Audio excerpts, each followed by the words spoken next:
How to cook a French-style turkey in 25 minutes.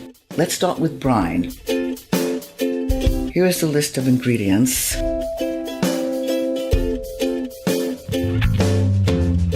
Let's get started. Add 1 cup of sugar and 1 cup of salt, 3 bay leaves and a handful of fresh thyme, 2 pieces of fresh ginger and a handful of peppercorns, and about 6 cups of water. Place brine on a stove and bring to a boil. Boil the brine for 5 minutes. Pour the remaining water into a large container. Add the brine. Squeeze and add 1 orange. Now it's time to debone the turkey. Here's the tip. If you don't wish to, your butcher would be happy to debone your turkey for you. Start by removing the wings. Next, cut down the middle of the turkey following the inside edge of the bone.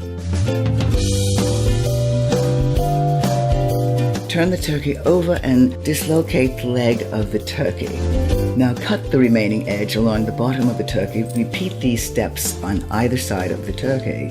Step 3 is to place the turkey into the brine for 24 hours.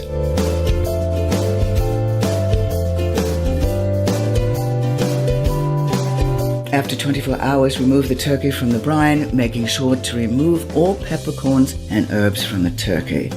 Pat dry with paper towel. Now it's time to start cooking.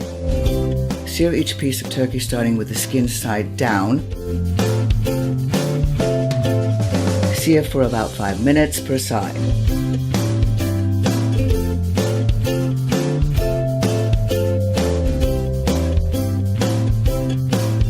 Place the turkey in an oven preheated to 365 degrees and roast for 25 minutes or until the turkey reaches 165 degrees internally. Remember, if it's a convected oven, you'll want to go 25 degrees lower. Here's the tip. The turkey firmness should match the same on your hand when you place your thumb and pinky finger together. Now we are ready to slice and serve. Thank you for watching, and if you enjoy this video, please like and share it. I am Beth Allison Kaplan, co-owner and chef of Blackwing Quality Meats, and I would like to give a special thanks to Chef Stefan Markov of Valor in Glencoe, Illinois, for sharing his recipe.